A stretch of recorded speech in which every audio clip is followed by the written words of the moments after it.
Urban story vibes, non-stop action stories, true stories, crime stories, love stories. What are you waiting for? Subscribe and like right now. Urban Story Vibes.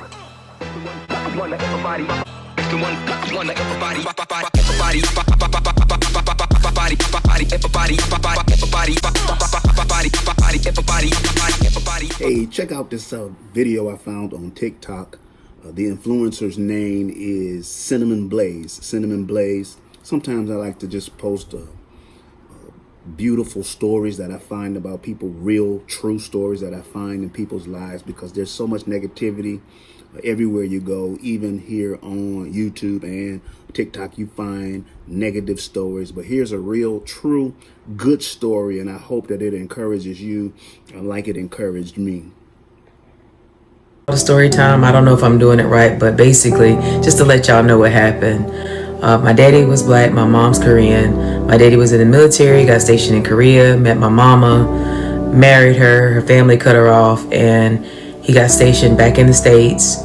They got pregnant with me, she had me, he got stationed back in Korea, so we all went. And when it was time for him to come back to the States, or us to come back to the States, he told her that he was gonna bring me and get me settled in, and in 2 weeks he would send her a plane ticket, and he never sent her the plane ticket. And when he left with me, he ended up taking a passport so she couldn't come back.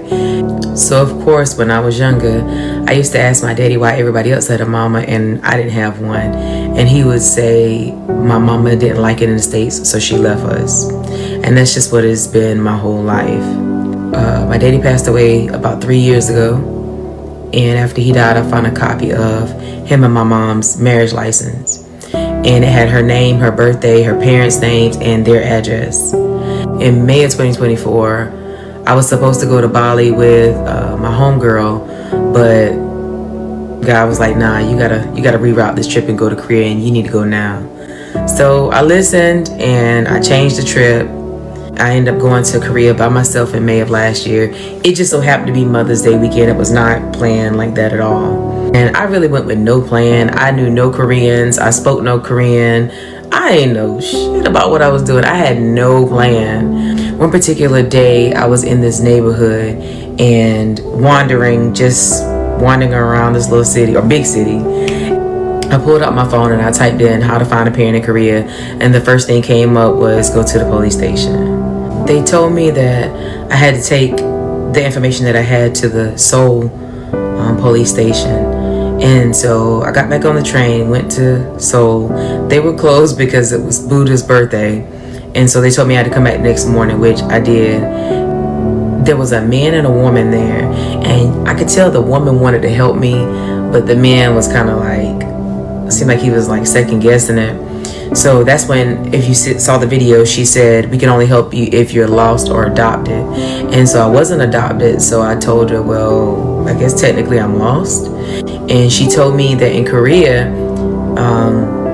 the Koreans have the option of registering their DNA every 10 years in the event somebody comes looking for them, and that people could do a DNA test. If there was a match, they would let the person know that somebody was looking for them. So I said, okay, well, cool. I'm willing to do that. I'm here. Might as well. And I said, where can I go to get that done? And they actually do it in the police station. So she was like, oh, you don't have to leave. She said, I will call somebody down. And this guy came to get me. He took me to this office. He knew just enough English to show me how to fill out the consent form. And I did. He took the swab, and at the end he told me that it would take 60 days for me to get the results. And I said, well, I'm not gonna be here 60 days. And he said, when do you leave? And I lied and I said tomorrow, when in reality I was supposed to leave like 3 days later. And so he said, oh, I'm sorry, it'll be 60 days.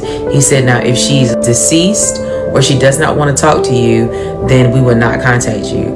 But if she wants to talk to you, we'll contact you and we'll exchange the contact information at that point. So I said, okay, cool. So I talked to my cousin and we decided to just dip out of Korea and spend the rest of my vacation time in the Philippines, in Cebu.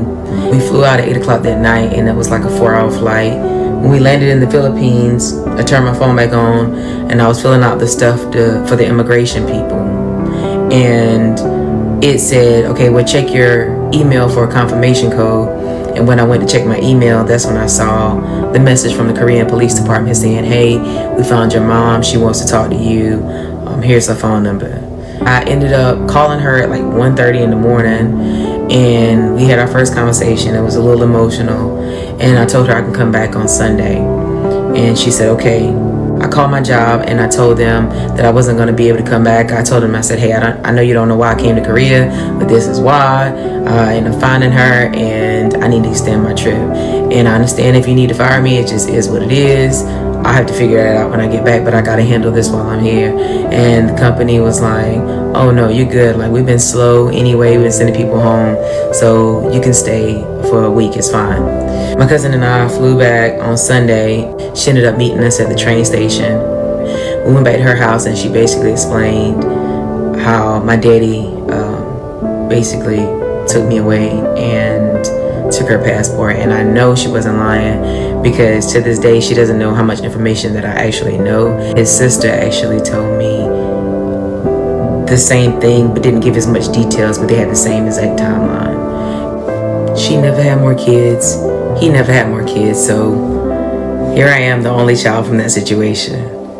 She did tell me when I was there in May that she had brothers, but she said I couldn't meet them during that time. And I thought I couldn't meet them because they did not approve of my parents' marriage, and so therefore it might have trickled down to me some way, somehow.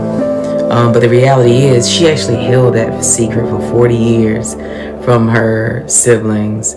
And we actually got to meet them back in December when I took the kids back to Korea. So they were very, very welcoming. Everybody was super nice to us. Like, it was just really a moment that I never thought that I would ever experience in my life. And so present day, we do still keep in contact. She talks to one of my kids every day, but now it's just more so of the language barrier that's the biggest issue. But I got my mama.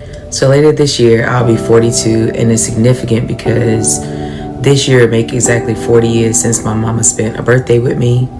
And so I'm gonna go spend that time with her and keep making memories. Thanks for watching. This was a true story. The creator's name is Cinnamon Blaze. I found her over on TikTok. If you like more content like this, please make sure that you like and subscribe and that you're engaged with our content. Thanks again.